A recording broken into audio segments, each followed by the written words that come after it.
now turn to the second case on this morning's docket. It is case number 102814, State of Kansas v. Christy D. Owen.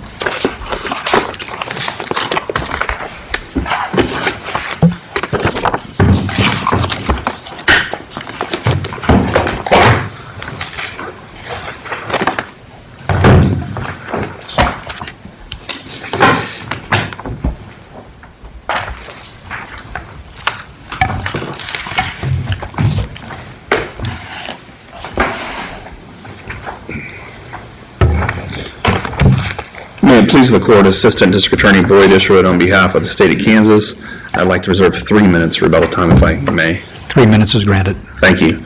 As the Court's aware, this case deals exclusively with alternative means issue. I'd like to start at the beginning of an alternative means issue, which I assume is whether we have an issue of alternative means. I think that since this case has been briefed and decided, we've had Brown. I think Brown is the kind of the gold standard. I saw that coming. I couldn't come up with something. Okay. Yeah. You have a citation for us? Well, Brown. But I think, if I understand correctly, in Brown, it indicated that there was kind of many things to look at, but one of the issues I think that it said to look at, and it classified it as a key, is to look at how the legislature has drafted the statute. And I think when you look at the forgery statute, I think you can easily see that making, altering, and endorsing are what Brown classified as options within a means. If that doesn't end this case, then I still think we don't have an issue of alternative means because of the election or functional equivalent of elections by the prosecutor in the closing argument. I know that I'm borrowing heavily from multiple acts case law when I make this argument. However, if there is a distinction between multiple acts and alternative means that would bar my borrowing of that analysis, then it is something that is simply beyond me and above my head, and I'll have to wait to read about why I'm wrong. Because I don't understand, both issues seem to deal with an issue of jury unanimity under the multiple acts case law. Unless I'm correct, the functional equivalent of an election is sufficient. But in multiple acts, you can have several acts and have proof of only one act and sustain the conviction if the prosecutor has elected.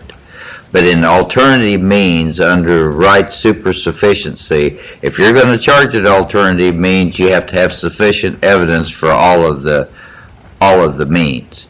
And so it doesn't really matter what you elect that you're going to try to get the conviction on. If you've charged it on alternative means, you've got to prove all of the means. Is that distinction? Well, I think, if I understand it correctly, I think you've just taken the election out of the equation. If you've elected, then you've told that you've removed the issue of possible confusion with respect to unanimity. That's where Functionally amending the complaint is what you're doing.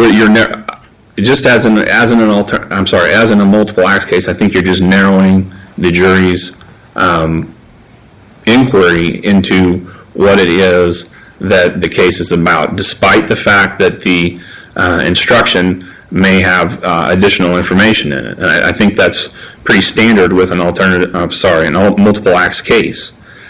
So I do think that we've spelled that out in our brief. I think in this particular case, I don't think that the Court of Appeals really reached that issue. I think they kind of indicated that you don't have to elect in an alternate means case. You just have to have evidence of all of the means, and I understand that. I think the Court of Appeals just didn't address what if you do elect. What if any impact is there? If the issue is not resolved by Brown, if the issue is not resolved by the election, then I think we need to start thinking about harmless error. Are we going to allow harmless error in an alternative means case? And now I'm going to borrow heavily on Justice Moritz concurring opinion in Brown and Judge Malone's concurring opinion in Shaw. And I do think that we need to, I guess I need to change my argument somewhat. The argument in the petition for review was that Wright was wrong. I guess now that I've read the concurring opinions from Judge Malone and Justice Moritz, maybe it's more Wright went too far in not allowing harmless error analysis. And specifically in this case, if you don't like or think that the election argument applies further in the argument, then I think the election argument applies with a lot of force here with respect to the harmlessness, because we do have a prosecutor telling the jury what we're talking about in this case. So it would be difficult, I think, to have a reasonable possibility, a reasonable probability, or if you wanted to go under clearly erroneous, it would be difficult to form a firm conviction that the outcome would have been different, or that somehow this affected the trial when you do have, like I say, the, for lack of a better term, election or functional equivalent of an election by the prosecutor. So I think that if you don't like the election as its own freestanding argument, then maybe it moves over into the harmlessness argument. Speaking of election, on your petition for review, the way I read it, you said right is wrong is the first issue, and then you have the election during closing, and then you said the outright reversal is not the appropriate remedy. And I'm wondering where in there the Court of Appeals made a determination that made, altered, or endorsed were alternative means, and I don't see where you've made a challenge to that holding. That's correct, Your Honor. As an officer of the court, I cannot indicate that that was an issue. I would ask the court to look at this issue as, I don't know how we're going to resolve this issue unless we first look to see if it's an alternative means or not. I think that, like I indicated when I began the argument, this was drafted back in 2001. Everything's changed at the time. Maybe there was some super fear of Wright, and maybe we were all under the impression that every time there was a comma or an or that was going to be, because I think Wright just kind of left us there. So no, it's not expressly in there unless you're willing to read in between the lines with respect to that issue. But I don't know how you issue an opinion unless you first reach the beginning issue as to whether we're dealing with an alternative means case. So if you can go with me with Brown, if not the election, if not harmless, and then if not harmless, I do think we need to tackle the issue of what's the correct remedy, outright reversal or remand for retrial on the issue or the means or options that have sufficient evidence. I think it's important to bear in mind that this is simply a case where it's not me telling you there's sufficient evidence of the two means or the options. It's also the jury, it's also opposing counsel, and it's also the defendant prior to trial when she makes her statements to the officers. So it's difficult, if not impossible, for me to comprehend how this would end in an outright reversal when everybody agrees there was sufficient evidence to convict this defendant of forgery. And under that, the argument of what are we going to do with the outcome, it just, from day one, I've always seen Wright as a jury unanimity question. Now, in particular cases, it could be that the state fails to convince you that we have sufficient evidence of each means, which would be the remedy to the ailment. I might not be able to convince you that we don't have a possibility of juror confusion, but that shouldn't stop you from remanding the case for a new trial on the means that we do have sufficient evidence, especially, again, in a situation where opposing counsel indicates there is sufficient evidence to convict the defendant of this crime.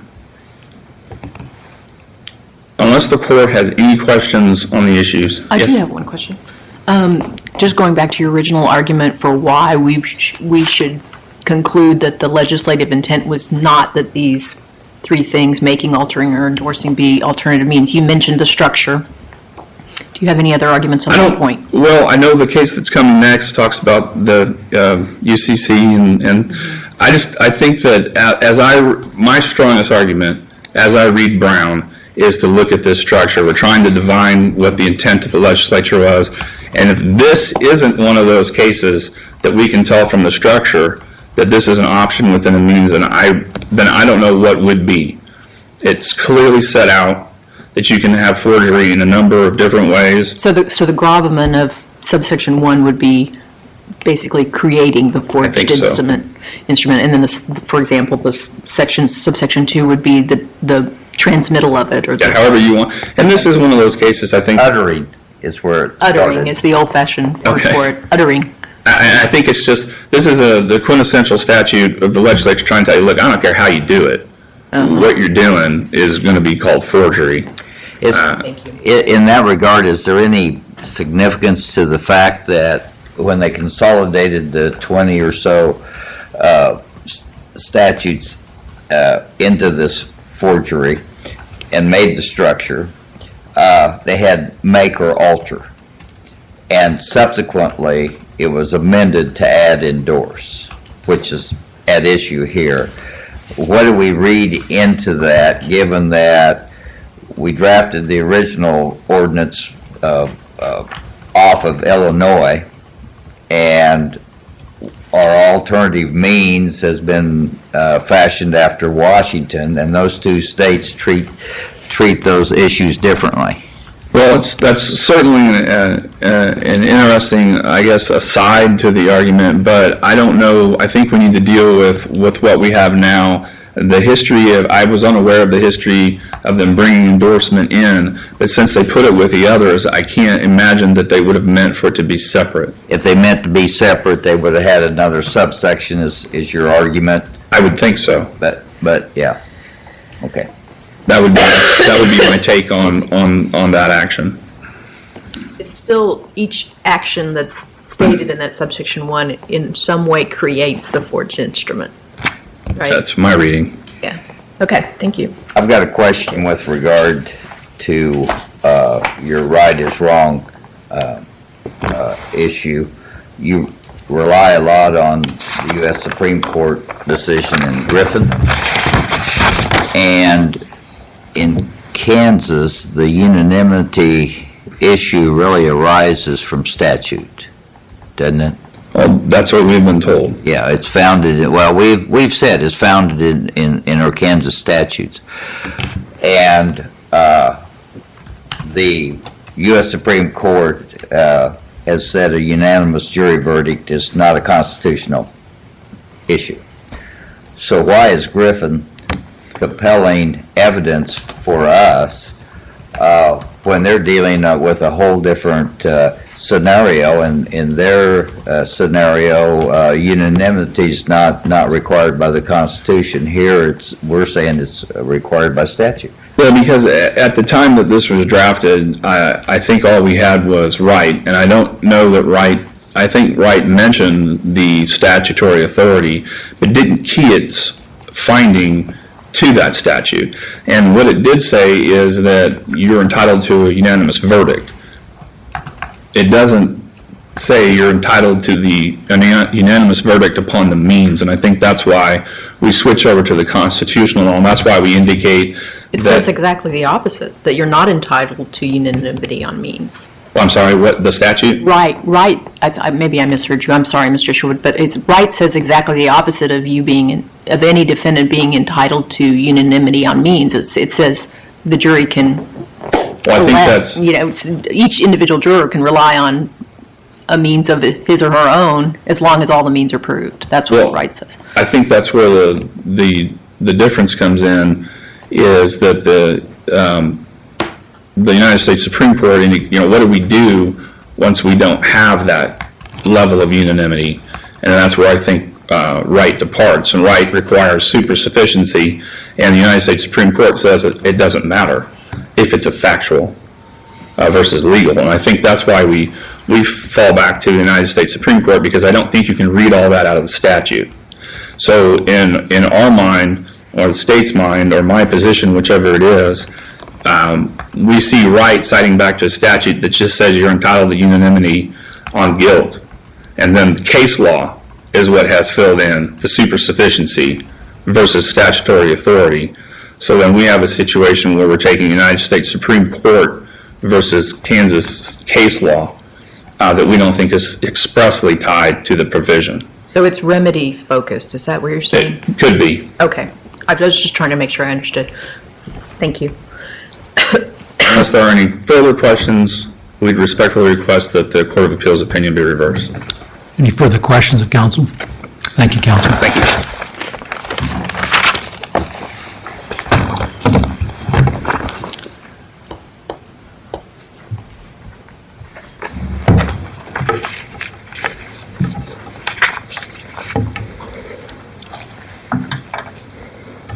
May it please the court. Meryl Carver-Ullman, Capital Appellate Defender on behalf of Ms. Owen. I think it's become my new career goal to get the jump on Justice Johnson. The first words out of my mouth were going to be, this is a procedural problem, because as Justice Johnson, the first words out of his mouth almost were, the state has never argued that this was an alternative means.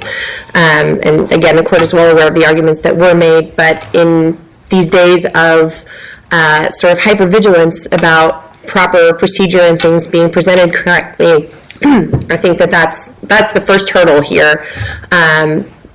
Secondly, assuming that we get past that, for the sake of argument anyway, I'm going to, unless the court would prefer, I'd like to address the election part first. I like Mr. Isherwood, I've struggled to understand and to keep straight in my head alternative means versus multiple acts, and why an election might matter in one and might not matter in another. And the best I can come up with, and if I'm confused, obviously just disregard what I say, but the best I can come up with is that it's the difference between a unanimity problem and a sufficiency problem. If we have a multiple acts case, then, okay, we have two acts that both are supported by sufficient evidence. We don't know which one the jury found, but we know that they found something that was supported by sufficient evidence. In an alternative means case, using this case just as an example, say 11 jurors found that she made the check and one juror found that she endorsed it. Then she was convicted on actually insufficient evidence. And that is, and there's also sort of and Justice Beyer said, again, I'm struggling with this. Justice Beyer was talking about, it's a difference between, we have a statutory right to unanimity versus a constitutional right to due process and sufficiency. So again, I'm sort of just fleshing this out in my own head, but I think that those are sort of the differences, the issues that we're grappling with. Also, in reading Justice Beyer's Law Review article, election hasn't ever mattered for alternative means. I mean, there's really no history for that, it seems to me. So, again, just because we've always done something one way doesn't mean we always have to, but I think that precedent certainly has to count for something. And then There is some merit to the argument that if the state elects one means and argues that to the jury, that they certainly shouldn't be confused about what they're doing. absolutely, I mean, I think that's absolutely true. But I think, again, it goes to the sufficiency problem versus the unanimity problem. And I think also, in here, it was definitely a functional equivalent. We would also argue it was a functional equivalent of an election and not a very specific election. The prosecutor didn't say, don't consider endorse at all. The prosecutor just said, we have evidence of alter, we have evidence of make.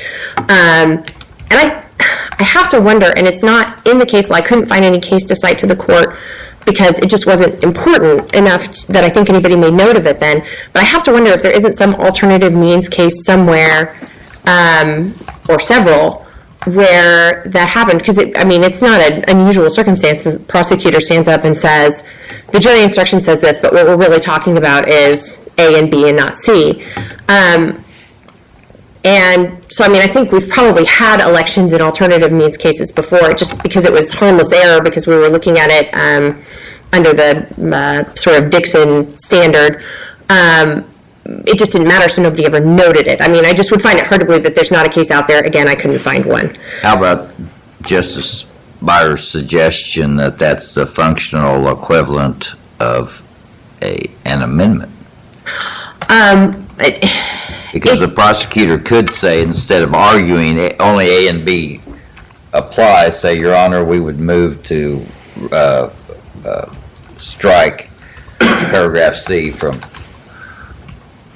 our complaint. Absolutely, and if they had done that, I wouldn't be standing up here making this argument. So we're talking about form over substance, essentially. If the prosecutor can say, I strike C from, please strike C from the complaint, versus telling the jury subsection C is stricken from our prosecution. Assuming that you also strike C from the instructions, I guess. It's really not the complaint that's at issue here. It's the instructions that the jury gets, which I think is a different matter. And also you have to consider prosecutors, juries are specifically told, we give them instructions, right, that say statements of prosecutor are not, statements of the prosecutor and the defense attorney for that matter, are not statements of law. You get the law from the judge. The law is in the jury instructions. So I think that that's sort of another thing, because the prosecutor standing up and saying this isn't endorsed, well, that's sort of, that's a legal conclusion, right? So I don't know that the jury, I guess, has to believe that, even though legally we know it is actually a correct statement. If there are any more questions about the election, I'd be happy. Otherwise, I think I'm going to move on. Then I want to talk about whether these actually are alternative means. And I think the Court of Appeals in Foster, and as you said, Justice Beyer, they've kind of categorized the statute as Section 1 is creating, Section 2 is transferring, Section 3 is possessing. And I think that's sort of like saying, because make and create are really pretty much have the same meaning. So I think it's sort of like saying we have a statute prohibiting wearing red T-shirts, green T-shirts, and blue T-shirts, but the statute really is about red T-shirts. I think we're crowding all of these means into make when they actually have distinct meanings. To make is to create, to alter is to change. Well, creating, uttering, and possessing is basically what we have on the three subsections. You're the person that is creating the document that's unlawful, in subsection A. You're the person that's uttering, to use the archaic, delivering or on the second subsection. Or you're the person that's in possession of it, that you're possessing that, knowing it's a false document. And then the disjunctives within are just different ways you can prove that in the vernacular of Brown. That's just And they can be different ways, because if you just take a check as an example and say that the gravament's or the actus reus is creating, making is filling out the check itself, altering is scratching out the number in the account or whatever it was, and then endorsing, of course, is signing it on the back. So you could have it, you can have each situation could be distinct, and yet they're all creating a forged instrument. I guess I would disagree with that. I think making and creating are the same thing, but I would argue, for the reasons I set out, I would argue that altering and endorsing, and specifically endorsing at issue in this case. The instrument could be otherwise fine except for scratching out the number. The instrument could be otherwise fine except for forging a signature on the back. So I'm just suggesting that each one of those behaviors in the right set of facts could be a creation of a forged instrument.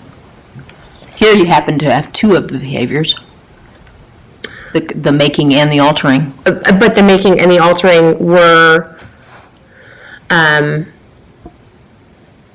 But you could have a situation where someone just steals a check. Somebody just takes my mail that I've put out for the mailman and steals a check I've written to Cotton O'Neill for medical services. And they go cash it, pretending to be the person at Cotton O'Neill authorized to endorse. And then creating a false instrument when they endorse it. Or a forged instrument, excuse me. I mean, I suppose the endorsement would be what may, I mean, I understand what you're saying. Yeah. Again, So, I mean, I'm just suggesting that you could. It's possible to create a forged instrument with any one of those three activities. And I don't know that, and gosh, this is back to Shades of Wednesday, but, we're talking about Gutierrez and the mutually exclusive portion of that. So I don't know that alternative means necessarily need to be mutually exclusive, maybe under, assuming for argument that is, that I don't take the day on Wednesday, that, maybe they don't need to be. As far as that point goes. And I also want to make the argument here that to the extent it matters, Count 1 and Count 1 are two different sections of the forgery statute. I think the argument is much stronger for Count 1 than it is for Count 2. I will certainly admit that because I did not argue issuing or delivering in Count 2 because I think we had facts here to support both of those alternative means. So and then I want to address Mr. Isherwood's discussion of remedy also. I think if the remedy is a new trial, I guess my question is, what are we doing here? Because, as Mr. Isherwood said, it does not make any sense in the world to send this case back for a new trial where, my client confessed to making and altering the check. So I guess the question is, why does alternative means matter at all? What are we doing? And again, I think it's the difference between a unanimity issue and a sufficiency issue. Harmlessness has never been part of sufficiency issues except in a couple of weird outlier cases. We've never, brought that into it. That's the state has to meet its burden. We don't even have to object to it below. So I guess that would be my argument for this is a reversal and not a reversal for retrial. Do we determine the remedy on the facts of this particular case? In another case where there isn't a confession to one of the means, you understand what I'm saying? I do. You're saying under the facts of this case, it's no harm, no foul. Well, that happens all the time. The particular facts of the case, but that doesn't mean we change the remedy to fit that case. But I guess, there's other cases in which going back for a new trial could be meaningful.